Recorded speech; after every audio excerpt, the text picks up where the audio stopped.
Dead Teslas and angry EV drivers are stranded for hours in the freezing cold due to EV charging issues. We got a bunch of dead robots out here. I've been here for over 5 hours. It's horrible. No juice. I'm getting towed. We have been suffering since yesterday. Very frustrating. I want Elon Musk to do something about this. This is crazy. It's a disaster. More difficult than what I expected. In this video, we'll see firstly how government and media propaganda have brainwashed people into thinking that an EV would be a like-for-like replacement for their regular car, and then how that comes crashing down when the weather turns bad. We will show you in a minute how EV drivers are struggling in the US and Canada, which are experiencing extreme cold at the moment. They are getting a taste of how unreliable EVs are. You cannot help but feel sorry for the everyday hardworking person who bought an EV in the hopes of contributing to going green without fully understanding the reality of EV ownership.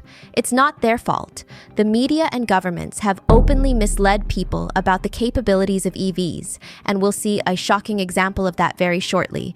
Everyone should know that the performance of lithium-ion batteries degrades considerably in extreme cold.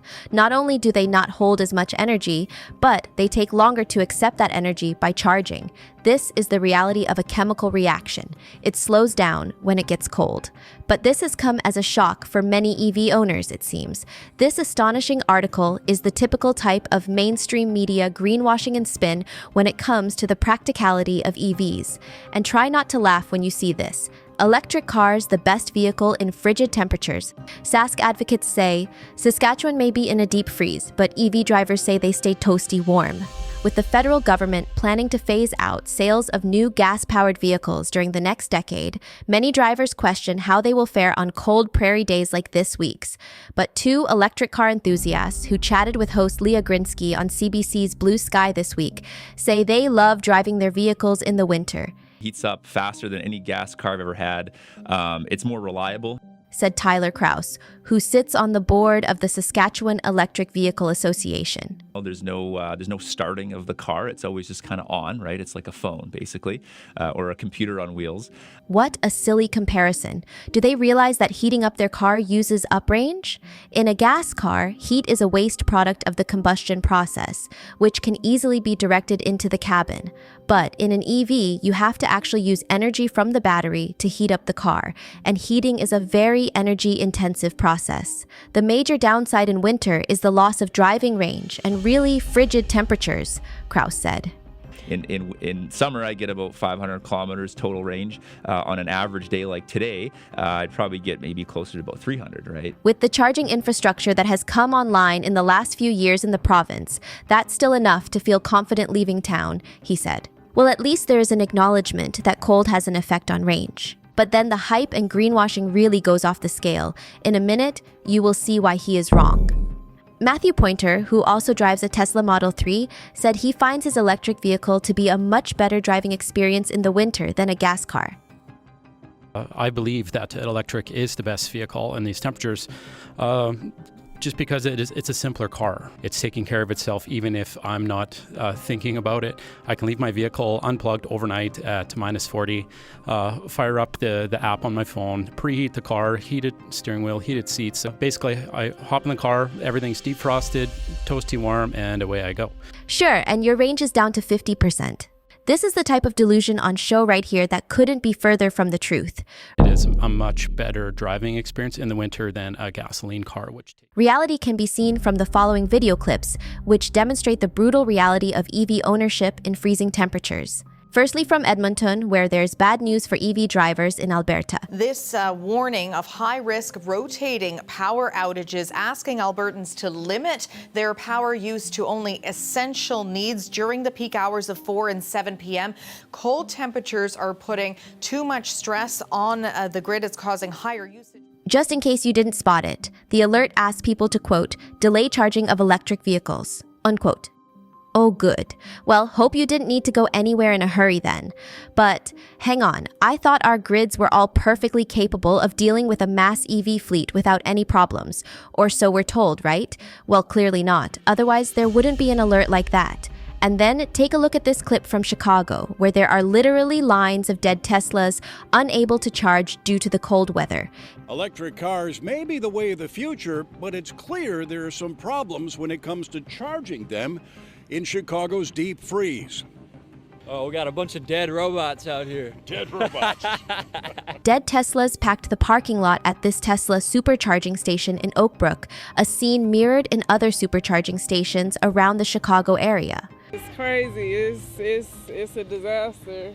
With temperatures falling into the negative double digits, these charging ports have stopped charging, leaving many Tesla owners stranded here in long lines for more than one day. Nothing, no juice, it's still on 0%. And this is like 3 hours this morning being out here, after being out here 8 hours yesterday. Has it been charging? No, not at all. It just isn't working. At all. It's just frozen, and so I'm now getting it towed to the Tesla service center because that's my only option at this point. Adding to their frustration, they say that they're getting no help when they call Tesla for assistance. No response from Tesla. We have been suffering since yesterday afternoon. Tesla has not responded to our emails for comment, but an automobile expert we talked to said that the owners of all EVs should hit the battery precondition button on their car before attempting to charge it in extremely cold weather. Sure, and cut your range by another 50% probably. There are 20 superchargers at this station off Tui and Skokie, and they have all been full all day long. In this brutal cold, batteries are taking much longer to do that, and they are draining much faster. At the Tesla supercharging station in Skokie, one driver is grateful to finally be here. I saw that my battery's getting low. It was about 20-25%. Went out to the gas station that was there. I saw that there was a long line. This driver then drove to the fashion outlet station in Rosemont, but it wasn't in service. And by that time, my battery drained down to 5%, which is faster than normal. The sub-zero temperatures are taking a toll on the electric batteries. This Uber driver is deeply frustrated. It's horrible.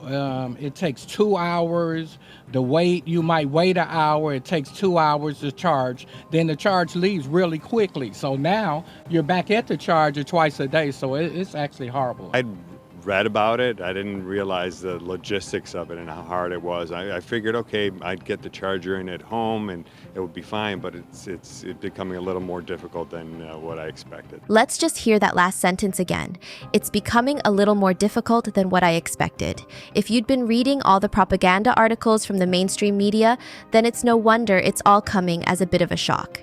And then to cap it all, you have to deal with all the ridiculous extra nonsense you have to do to even get these wretched things to work at all. Listen to what this EV driver has to say that has helped him deal with the cold weather situation. If you can park in a garage, clearly it's better to keep the car warm. It makes a huge difference.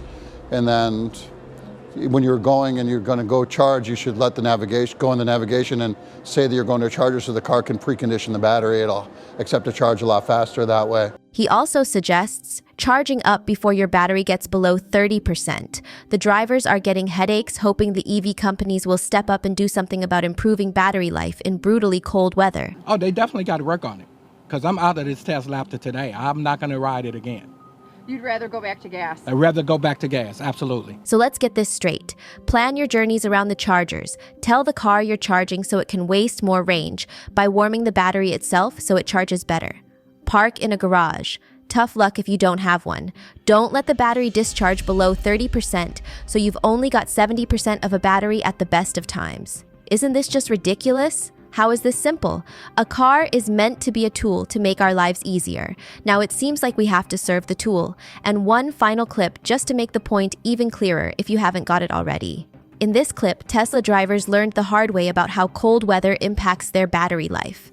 Drivers say some of the stations weren't working, and those that were taking much longer to charge. I've been here for over 5 hours at this point, and I'm still have not got to charge my car. Charge it should take 45 minutes. It's taken 2 hours. That driver says he saw at least 10 cars towed. Tesla advises owners to keep the charge level above 20% during bitter cold weather. These are the real-life clips by people interviewed. Doesn't it make the EVs look awful and unfit for purpose? They cannot be used in the cold without a range of completely impractical precautions, most of which don't work anyway. In fact, they can be downright dangerous. Can you imagine the battery running out when you're stuck in a snowdrift waiting for the emergency services? Your regular internal combustion engine car will just idle away, keeping you warm and safe for hours if necessary on a few drops of fuel. But your hopeless EV will turn into a freezing brick with possible life-threatening consequences. Let's be clear about one thing. We're open to embracing new technology. However, the current state of EVs doesn't convince us that we're prepared for this shift. At this point, EVs appear to be more of a novelty rather than a practical alternative. If you agree that it's important to prevent the average person from wasting their money on an EV, please support us. Liking this video and subscribing to our channel greatly assists in disseminating this message to a wider audience.